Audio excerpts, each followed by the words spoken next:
Most people think horror begins in haunted houses, old hospitals, abandoned villages, dark forests. But sometimes horror begins in ordinary places, places where people are simply trying to survive. A security guard working the night shift, a student returning home late, a call center employee, a lonely traveler, and by the time they realize something is wrong, it is already too late.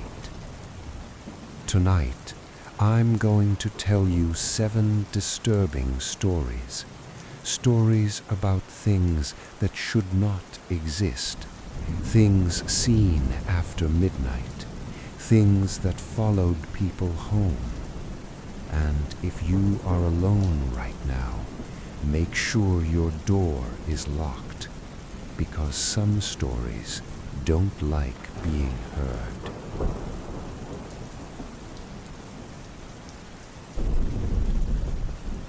Let's begin. In the winter of 2021, a man named Ethan Carter took a night security job at a half-finished apartment complex outside Seattle. The building had 14 floors, but only 8 were completed. In silence, the upper levels were nothing but exposed concrete, steel beams, and darkness. No workers, no electricity, no cameras, just empty floors swallowed by shadows. Ethan worked alone from 9 p.m. until sunrise. The pay was terrible, but after losing his previous job, he didn't have many options. Most nights were painfully quiet. He sat inside a tiny security cabin near the front gate, drinking cheap coffee, watching rain hit the pavement, scrolling through his phone to stay awake. Until one Thursday night, at exactly 2:13 a.m., Ethan heard footsteps, not outside the cabin, above him. Heavy footsteps. Slow, deliberate, like someone wearing heavy boots. Tuck, tuck, tuck. Ethan stepped outside immediately. Cold rain hit his face. He looked up toward the unfinished floors. Nothing, only darkness. But the footsteps continued. Tuck, thump, tuck.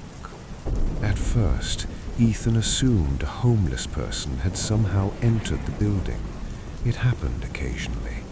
So he grabbed his flashlight, unlocked the front entrance, and stepped inside. The lobby smelled like wet cement and rust. Water dripped slowly from somewhere above. Every sound echoed through the empty structure. Then, suddenly, the footsteps stopped. The silence felt wrong, too heavy, too still. Ethan slowly climbed the stairs. 2nd floor, nothing. 3rd floor, empty. 4th floor, still nothing. But when he reached the 5th floor, he froze. There were wet footprints on the concrete floor, bare human footprints, as if someone had walked through water moments earlier. But something about them made Ethan's stomach turn. Slower. The footprints were backwards. The toes pointed toward him while the heels faced away, as if the feet had been attached the wrong way. Ethan stared at them silently. His flashlight trembled in his hand. The footprints led toward the unfinished staircase at the far end of the floor, then disappeared completely. That's when Ethan heard breathing behind him, very close, close enough to feel. He spun around instantly. Nobody. Then his flashlight began flickering. On, off, on, off. And from somewhere deep inside the building, a voice whispered, "Guard." Ethan ran. He sprinted toward the stairs, nearly slipping on the wet concrete. His footsteps echoed violently through the building. But then something started running above him. Fast, too fast. It sounded like multiple feet slamming against the upper floors, chasing him. Floor after floor, the sound followed him downward, closer each second. Ethan burst through the lobby doors, jumped into the security cabin, and locked it immediately.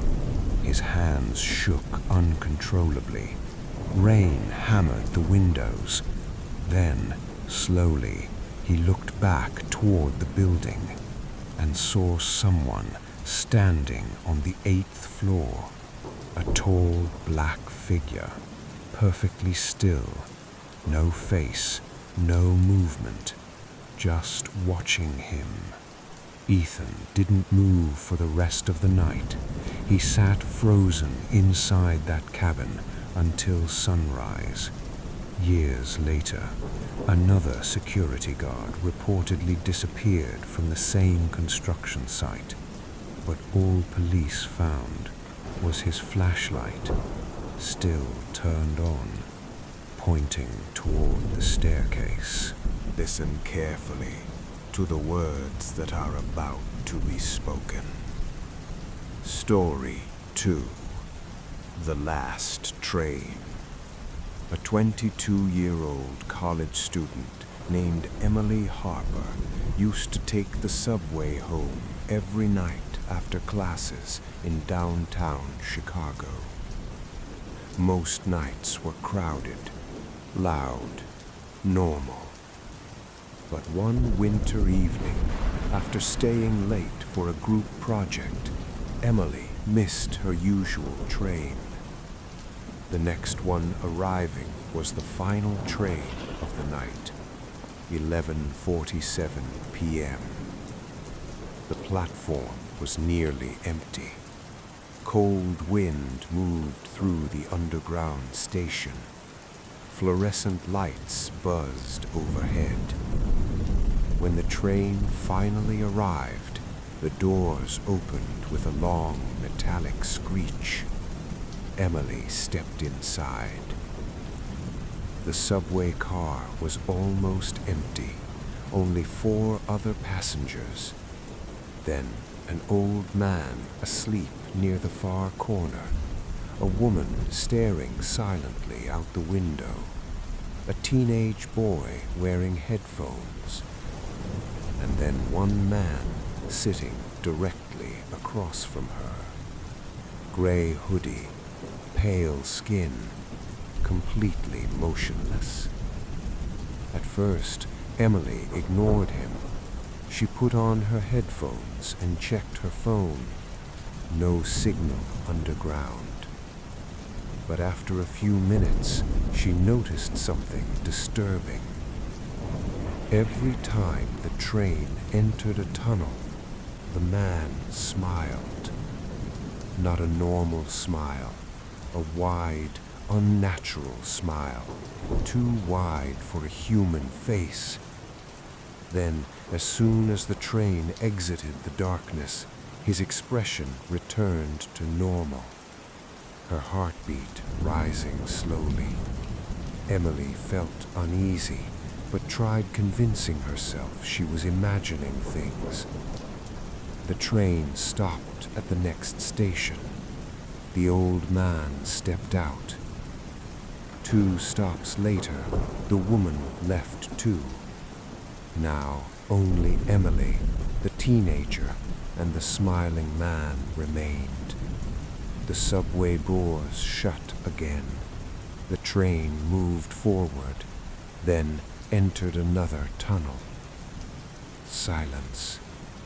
Darkness swallowed the windows, and this time Emily heard laughter, very quiet, very close. She immediately looked up. The train lights flickered violently, on, off, on, off. Then the lights stabilized. Disturbed, the teenager was gone. Emily frowned in confusion. The train had not stopped. No doors had opened. How could he disappear? Suddenly, she noticed the emergency intercom beside the door. The wire had been ripped out.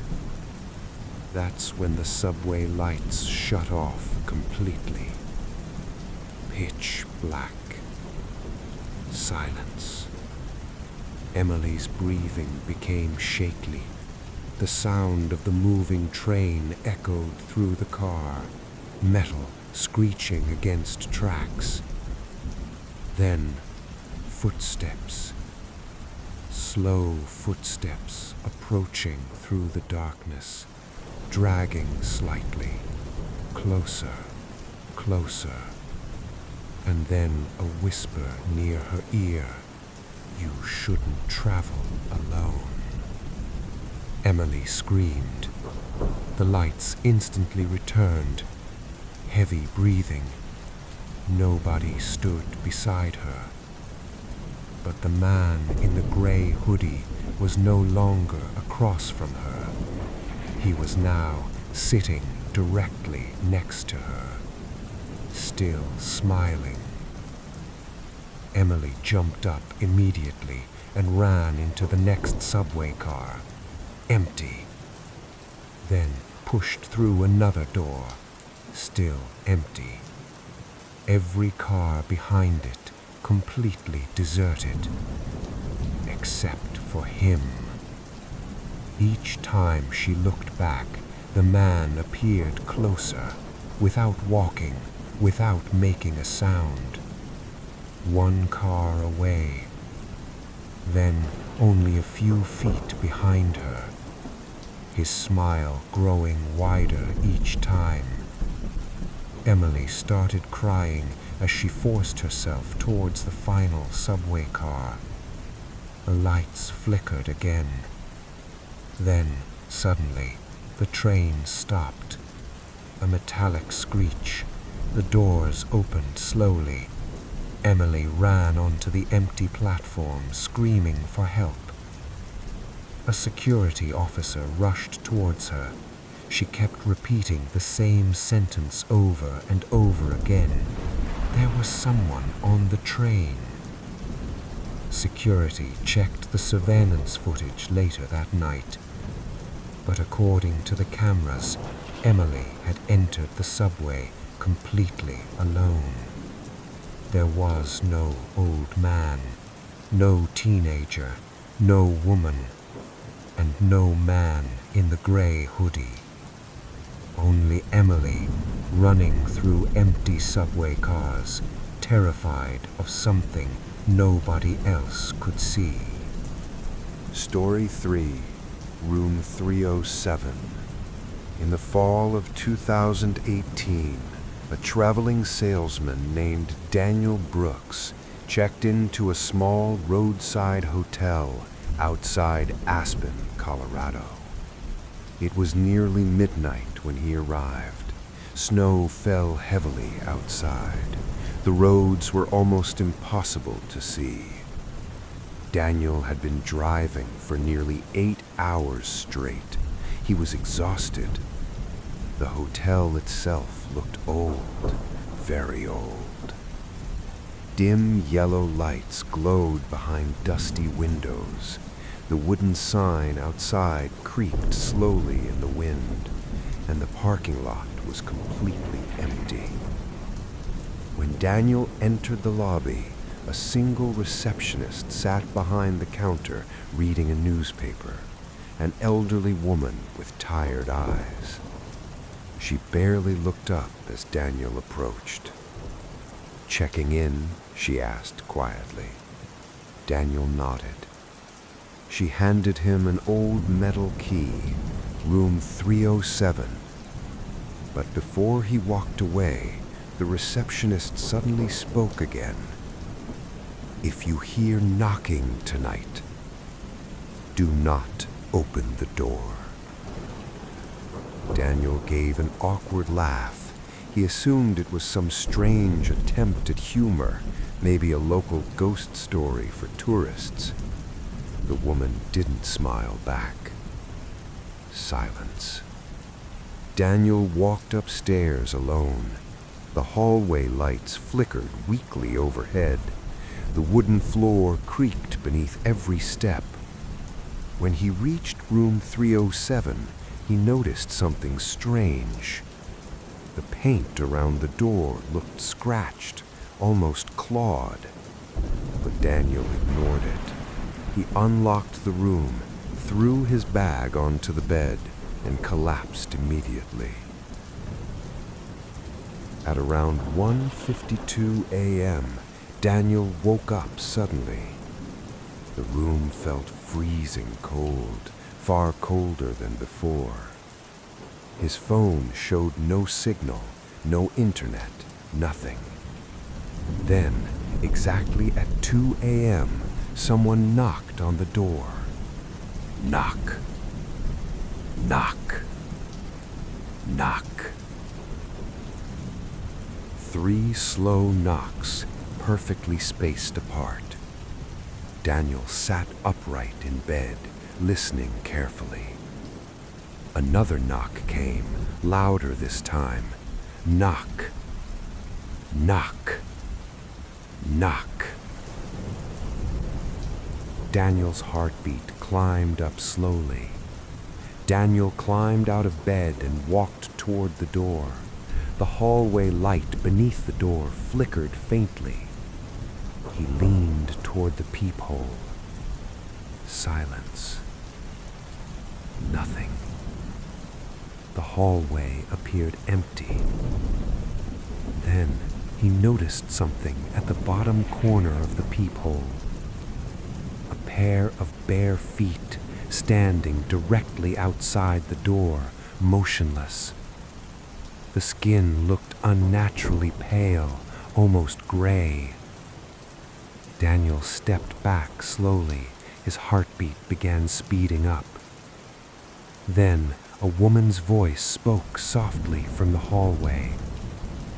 "Please, help me."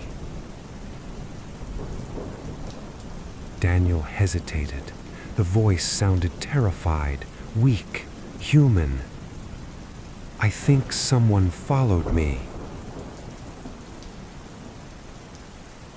Another slow knock echoed through the room.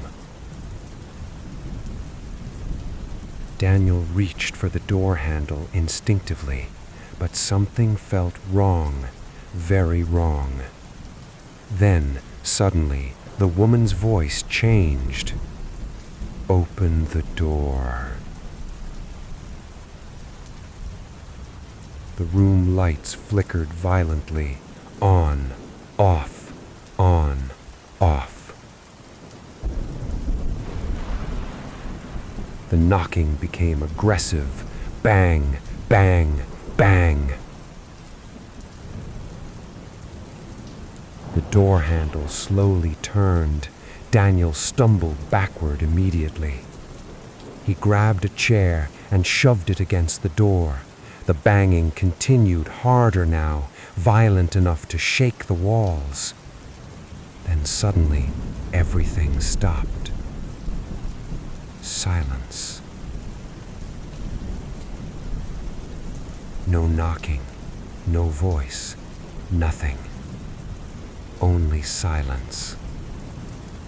Daniel stood frozen in the center of the room, listening, waiting. Minutes passed. Eventually, his breathing slowed. Maybe someone had been messing with him. Maybe it was just a prank. Exhausted, Daniel sat carefully on the edge of the bed.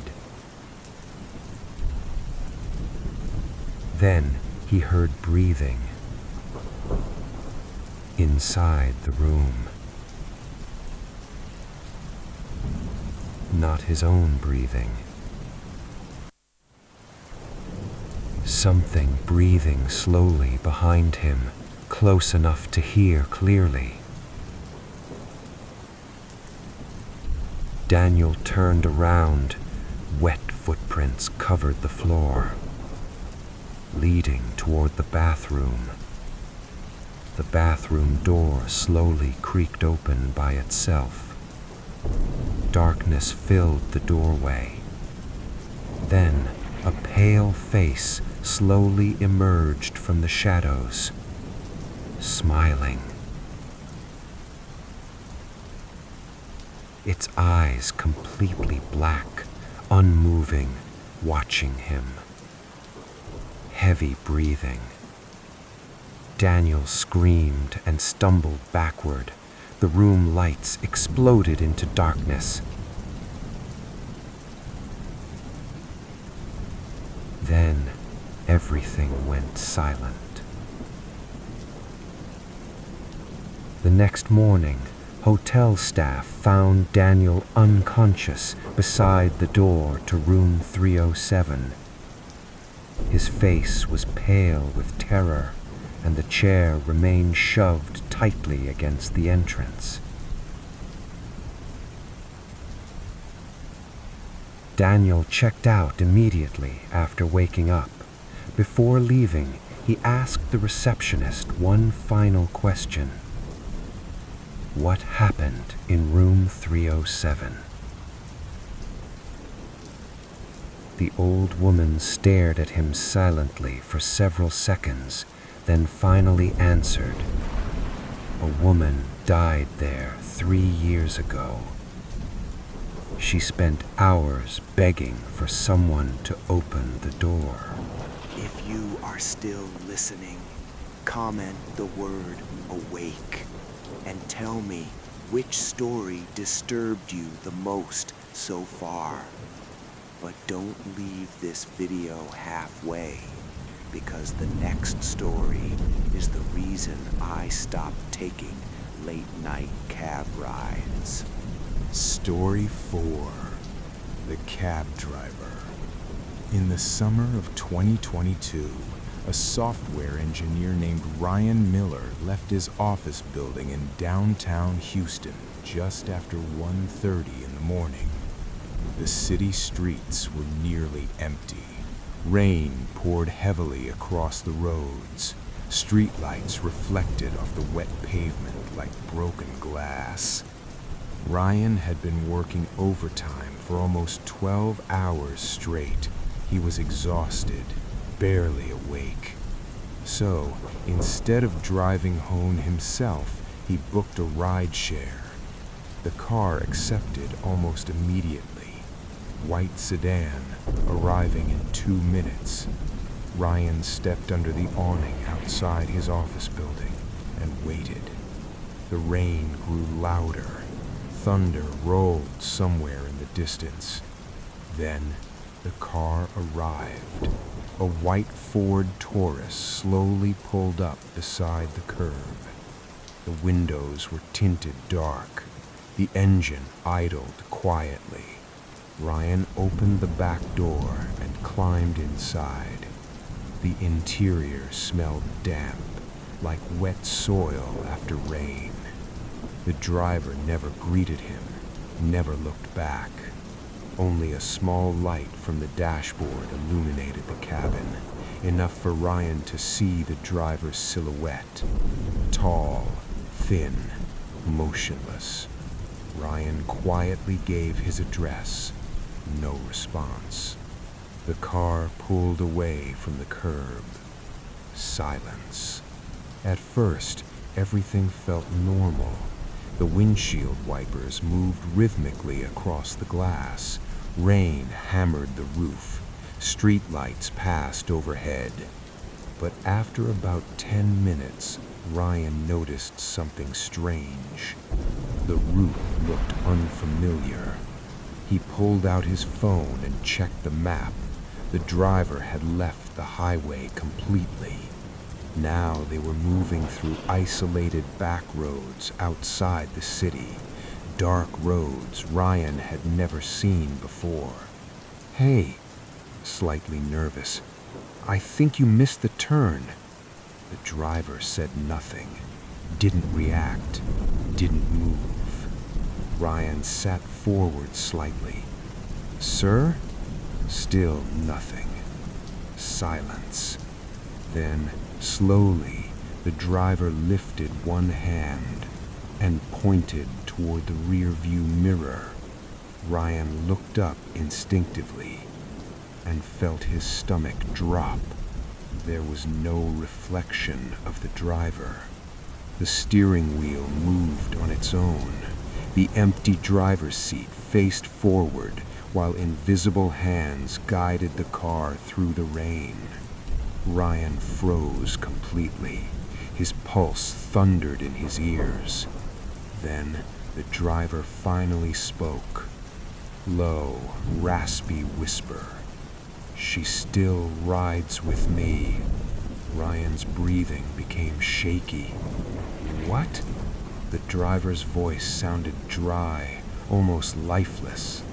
"I picked her up 2 years ago, near Black Hollow Road. She never got out." Long pause.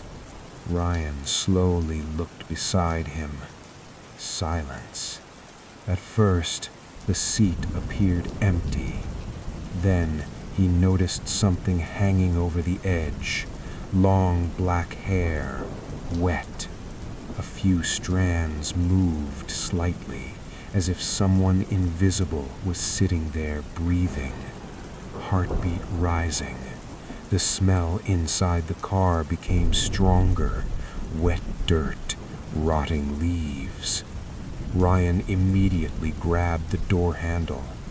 Locked. He tried the other door. Locked.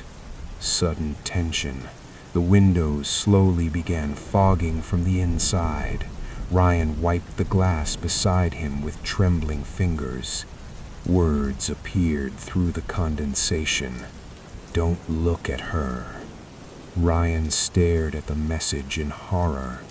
Then something shifted beside him. Breathing heavily. The seat cushion slowly sank downward as if weight had suddenly pressed against it. The driver spoke again. "If you see her face, she follows you home." Silence. Ryan squeezed his eyes shut immediately. His entire body trembled. The car kept moving through the storm. He could hear water splashing beneath the tires, could hear something breathing beside him, slow, wet. Then something cold touched his shoulder. Sudden fear. Ryan nearly screamed. The driver whispered, "Don't open your eyes." Long pause. The car suddenly stopped. Silence. Rain continued pounding the roof overhead. Then Ryan heard the automatic door locks click open. Without opening his eyes, he shoved Cash toward the front seat, grabbed the door handle, and stumbled out into the rain. Heavy breathing. He ran blindly across the empty road, slipping on wet pavement, too terrified to look back. Only after reaching a gas station several blocks away did he finally stop, shaking uncontrollably. The clerk inside asked if he was okay. Ryan immediately opened his rideshare app to report the driver, but there was no trip history, no booking, no payment, no white sedan, nothing, as if the ride had never happened at all. Ryan never used rideshare apps again, but sometimes, late at night, he still wakes up to the smell of wet soil in his apartment, and occasionally his bedroom mirror fogs up on its own. with the same words appearing slowly across the glass. Don't look at her. Story 5. The Voice Note. In October of 2023, a 24-year-old woman named Chloe Bennett was living alone in a small apartment outside Portland, Oregon. The previous week had been devastating for her. Her best friend, Madison Reed, had died in a car accident during a storm. The funeral had taken place only 3 days earlier, and Chloe still hadn't fully accepted that Madison was gone. They had spoken almost every day since high school. Now, the silence felt unbearable. That night, rain tapped softly against Chloe's apartment windows as she sat alone on her couch, scrolling through old messages from Madison. Photos, voice notes, memories. Eventually, around 3:11 a.m., her phone vibrated suddenly. At first, there was only breathing, heavy breathing, shaky, terrified. Then, Madison's voice whispered weakly through the speaker. "Chloe, don't let him in." The recording cut off immediately. Silence. Chloe stared at the phone in horror. Her pulse quickened. Another voice message arrived instantly. This one contained only static, distorted crackling. But hidden beneath the noise, someone whispered something. "He's outside." Long pause. At that exact moment, someone knocked on Chloe's apartment door. Knock, knock, knock. 3 slow knocks, perfectly timed. Chloe's entire body went cold. She stood slowly from the couch and stared toward the front door. The knocking came again, slightly louder this time. Her phone vibrated once more. Another voice message. Chloe pressed play immediately. Madison sounded panicked now, almost crying. "Don't open the door. He copies voices." Then, screaming erupted through the speaker. Loud, violent, distorted. The audio suddenly stopped. Outside the apartment, the knocking became more aggressive. Bang, bang, bang. Then, a voice spoke from the hallway. "Chloe, it's Mom. Open the door." Chloe stumbled backward immediately. Her mother lived over 2,000 miles away in Boston. The voice outside changed again. Now it sounded exactly like her father. Then Madison. Then Chloe herself. "Open the door. Open the door. Open the door." The apartment lights flickered violently overhead. On, off, on, off. Chloe backed away toward the kitchen. Tears filled her eyes. Then, suddenly, the knocking stopped. Complete silence filled the apartment. No rain, no voices, nothing. Then, from somewhere inside the apartment, she heard breathing. Not outside the door anymore. Inside. Slow, wet, close. Chloe turned toward the dark hallway leading to her bedroom. Silence. Something moved in the darkness, just slightly. Then her phone lit up again. One final voice message. Madison's voice sounded weak, distant, almost gone. Chloe, it found you. The audio suddenly stopped. The apartment lights shut off completely. Darkness swallowed the room, and somewhere nearby, something smiled. Police later found Chloe's apartment completely empty. No signs of forced entry, no signs of struggle. Only her phone remained on the kitchen floor, still recording a voice message. But according to investigators, the recording contained only breathing and a second voice softly repeating, "Let me in." Story 6. The Highway Motel. In winter 2020, a truck driver named Marcus Hale was driving through northern Nevada during a heavy snowstorm. The roads were nearly invisible. Snow covered everything, even the highway signs. Marcus had been driving for almost 14 hours straight. His eyes burned from exhaustion. So when he spotted an old roadside motel glowing faintly in the distance, he decided to stop for the night. The motel sat completely alone beside the highway. No nearby gas stations, no other buildings, just endless snowfields surrounding it. The neon sign outside flickered weakly. Vacancy. Marcus parked his truck and stepped inside the lobby. A small bell rang above the entrance door. Silence. Nobody sat at the front desk. Then, suddenly, an old man emerged from a dark hallway behind the counter. "You need a room?" Marcus nodded. The old man handed him a key without smiling. Room 12.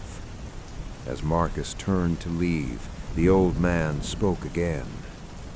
"If you hear scratching tonight, ignore it."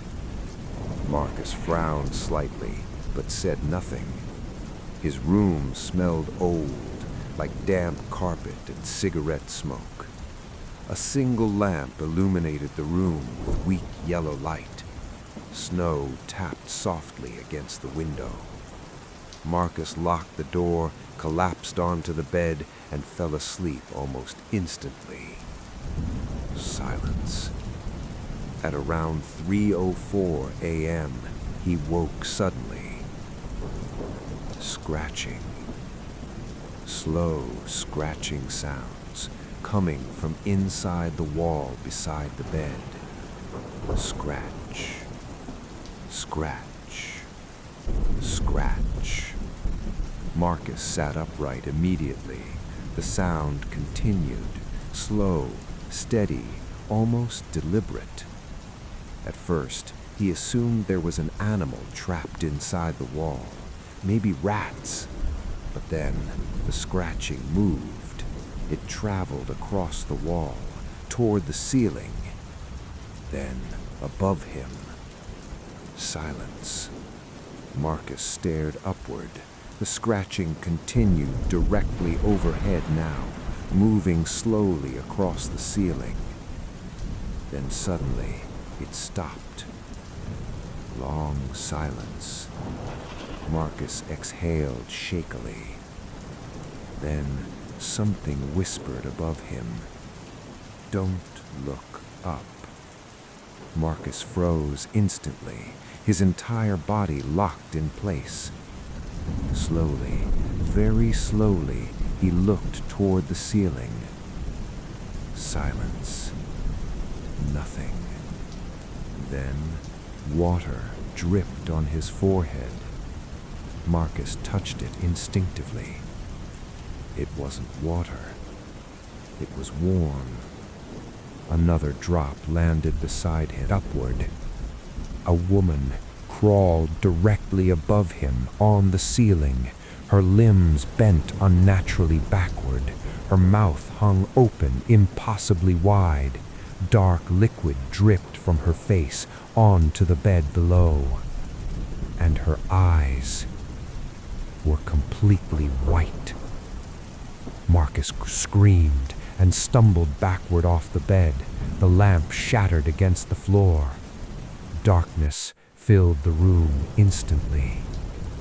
Then the scratching started again, closer now, rapid, violent, moving down the walls toward him. Marcus sprinted for the door, unlocked it, and ran barefoot into the snowstorm. He pounded desperately on the motel office door. No answer. The lobby lights were gone. The neon vacancy sign outside had disappeared. The entire motel was abandoned. Silence. Marcus climbed back into his truck and drove until sunrise. The next morning, he returned with police. But according to local authorities, there had been no motel on that highway for over 20 years. It had burned down in 1998, with everyone inside.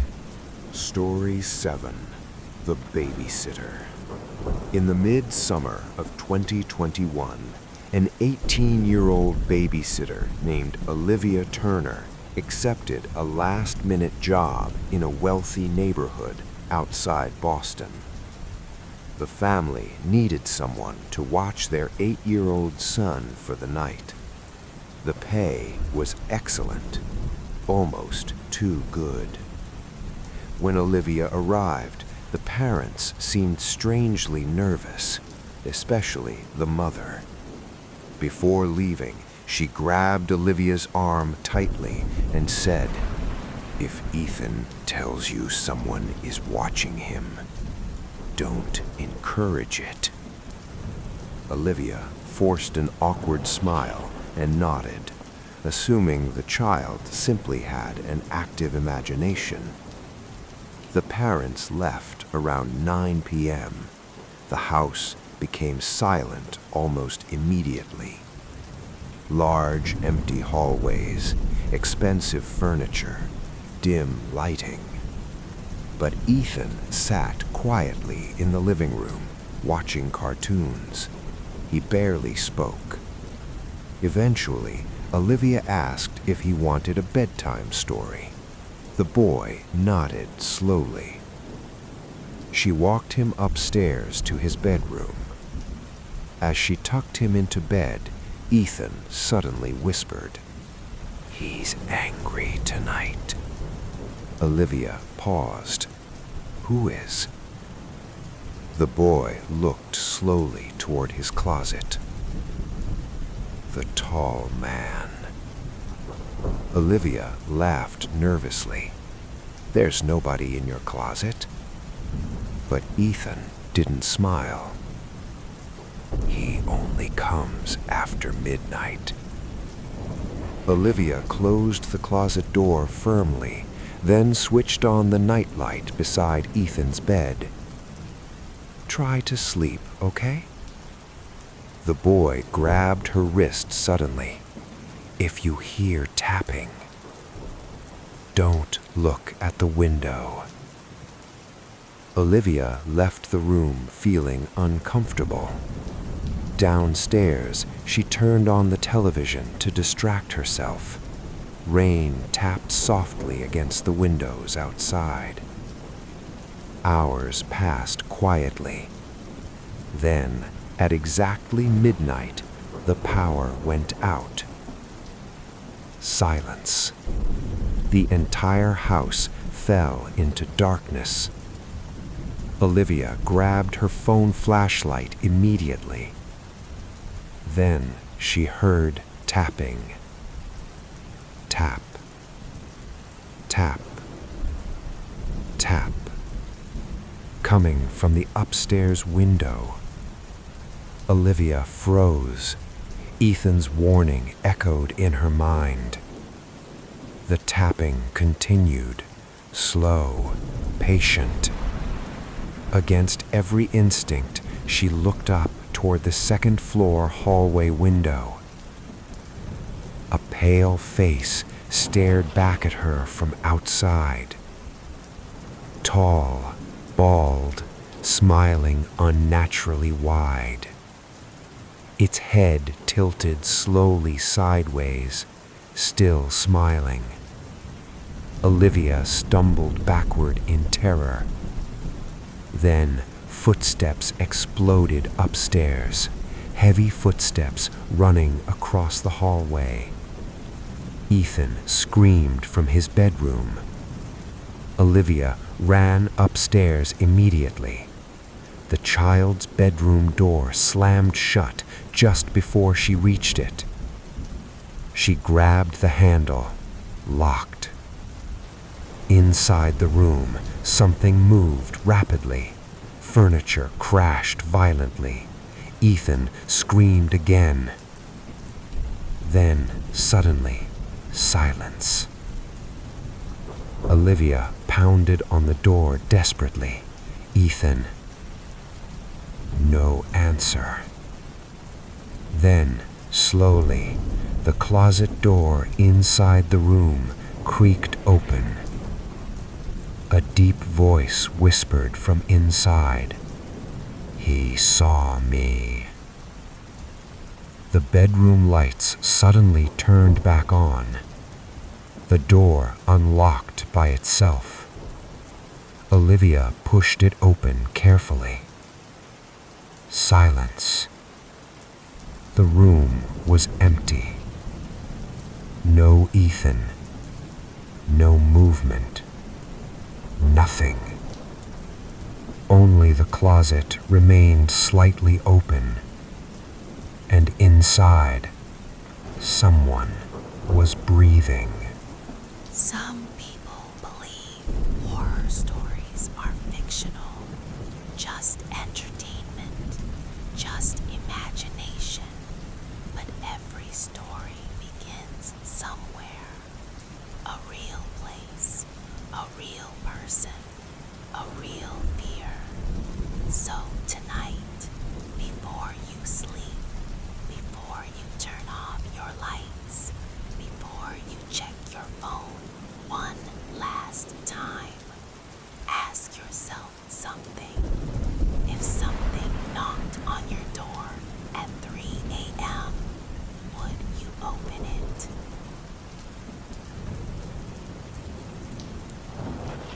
If you enjoyed this video, subscribe, and remember, some things are better